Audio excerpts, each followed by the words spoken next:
हृदय रोग से मुक्ति साहित्यिक पुरस्कार प्राप्त एक हृदय रोगी चिकित्सक की बेहद लोकप्रिय आत्मकथा का मराठी से अनुवाद। चैप्टर फर्स्ट, आघात 1.5। और एक प्रश्न मुझे सतत कष्ट दे रहा था। यह बीमारी मेरे ही भाग्य में क्यों आई? ये मुझे हुई कैसे? मेरे माता पिता 70 वर्ष पार करके भी निरोगी हैं। मेरी उम्र तो केवल 44 वर्ष है। मैं मोटा नहीं हूँ, मैं बीड़ी सिगरेट नहीं पीता, मेरा जीवन शहरी जीवन जैसा नहीं है।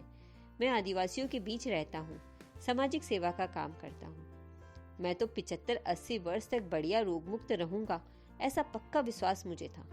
अतः यह प्रश्न मुझे सतत चुभ रहा था, यह मुझे क्यों हुआ? इस प्रश्न का उत्तर मुझे आने वाले दिनों में खूब पढ़ने, ढूंढने और विचार करने के बाद धीरे धीरे मिलने लगा।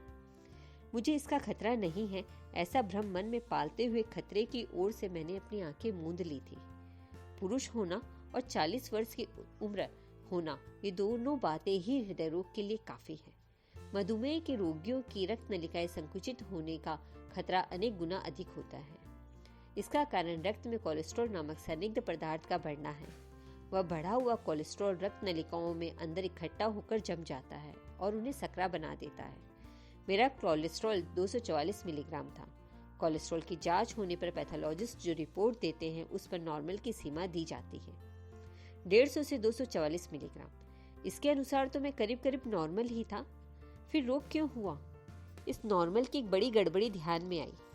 यह जो नॉर्मल शब्द है वह निरोगी या आदर्श के अर्थ में नहीं है, अपितु संख्या शास्त्र के अर्थ में उपयोग में लाया गया है। बहुसंख्यक लोगों में जो पाया जाता है उसे नॉर्मल कहा जाता है। अमेरिकन समाज में यदि 200 लोगों की जांच की जाए तो उनमें 95% लोगों के कोलेस्ट्रॉल का स्तर 150 से 244 मिलीग्राम के बीच मिलता है। इस अर्थ में यह नॉर्मल है, किंतु इसका अर्थ यह नहीं कि 150 से 244 मिलीग्राम कोलेस्ट्रॉल का स्तर सुरक्षित है। इस स्तर के अमेरिकनों को तो बड़े परिणाम में हार्ट अटैक होते हैं। इतना ही नहीं, हार्ट अटैक उनकी मृत्यु का नंबर 1 कारण है।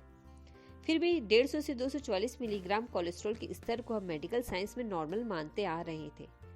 रोगी से हम कहते थे कि आपका कोलेस्ट्रॉल 150 से 244 के दरमियान होना चाहिए, यानी आपको अमेरिकन लोगों की तरह उतने ही हार्ट अटैक आएंगे। अमेरिका के फ्रॉमिंघम स्टडी नामक विश्व प्रसिद्ध अध्ययन से ऐसा ज्ञात हुआ कि पिछले 50 वर्षों में जिनका कोलेस्ट्रॉल का स्तर 150 से नीचे था उनमें से किसी को भी हार्ट अटैक नहीं हुआ। कोलेस्ट्रॉल जैसे जैसे 150 से ऊपर बढ़ता है वैसे वैसे हार्ट अटैक की संभावना बढ़ती जाती है। अतः 150 से 240 की सीमा सुरक्षित नहीं है, यानी इतने वर्षों तक कोलेस्ट्रॉल खतरे की रेखा के ऊपर ही था। मैं सुरक्षित और नॉर्मल के भ्रम में था। मेरी नानी कहती थी कि मेरे परनाना हर रोज सुबह शाम दोनों समय खाने में 1-1 कटोरी घी खाते थे, इसलिए उनका शरीर इतना मजबूत था। नानी हमसे भी भरपूर घी खाने का आग्रह करती थी। मेडिकल कॉलेज की पढ़ाई शुरू होने पर मेरे सिर पर वैज्ञानिक जानकारी के सींग उगने लगे। घी खाना सुरक्षित नहीं है, ऐसा कहने पर नानी मेरी बात को उड़ा देती। मैंने घी खाना कम कर दिया, परंतु दूध के प्रति आकर्षण को मैंने नियंत्रित नहीं किया। इसके सिवाय मिठाई, आइसक्रीम भी मुझे बेहद पसंद थी। जितने भी प्राणीजन्य पदार्थ हैं, दूध, घी, मक्खन, मांस, अंडे, इनमें और साथ ही चॉकलेट, नारियल तेल में कोलेस्ट्रॉल या उसका जनक सैचुरेटेड फैट की भरमार होती है। मेरे बढ़े हुए कोलेस्ट्रॉल का रहस्य संभवतः इस दूध घी में ही छिपा था। फैट व हृदय रोग का जो संबंध चिकित्सा शास्त्र में माना जाता है वह सही नहीं है। पुराने लोग भरपूर दूध, मक्खन, घी खाते थे, परंतु उन्हें तो कभी कुछ नहीं हुआ। ऐसे उदाहरण वाकई देखने को मिलते हैं। मेरी नानी ही रोज दूध घी लेती थी और 170 वर्ष तक जीवित रही। उनका कोलेस्ट्रॉल तो हमने चेक नहीं किया था।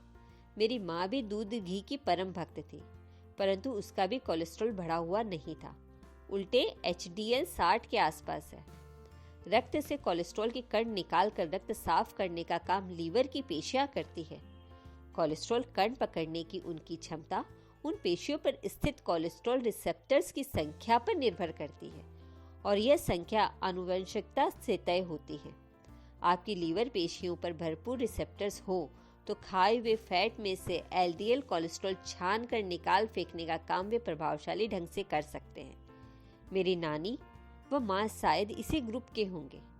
फैट खाकर भी ऐसे व्यक्तियों का कोलेस्ट्रॉल नहीं बढ़ेगा। इसके विपरीत ये रिसेप्टर्स कम होने पर कोलेस्ट्रॉल बढ़ेगा, जैसे कि शायद परनाना और मैं इस तरह फैट खाने पर भी प्रत्येक व्यक्ति पर परिणाम भिन्न भिन्न होंगे। आप किस ग्रुप में हैं आपको मालूम नहीं। अगर आपके रक्त में कोलेस्ट्रॉल का प्रमाण ज़्यादा है तो प्राणों से जुआ खेलने के बजाय फैट कम खाइए व एलडीएल कोलेस्ट्रॉल कम रखिए।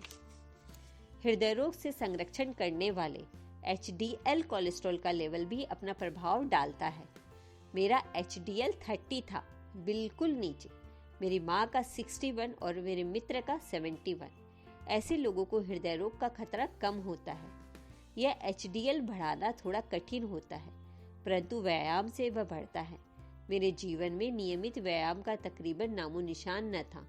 मेरा एचडीएल बहुत नीचे चला गया था। वर्षों से ऐसा खतरनाक कोलेस्ट्रॉल होते हुए भी मैं सुरक्षितता के भ्रम में जी रहा था। भरपूर दूध, मिठाइयाँ उड़ा रहा था। पुराने जमाने में लोग कितना श्रम करते थे। दिन भर में 10-15 किलोमीटर चलते थे, पानी भरते थे, खेती के काम करते थे। संयुक्त परिवार, जाति व्यवस्था की सामूहिक सुरक्षा एवं रिश्ते, अल्प संतोषी स्वभाव आदि अनेक प्रकार के सुरक्षा कवच उनके इर्द गिर्द थे। फैट खाने पर भी वे बच सकते थे।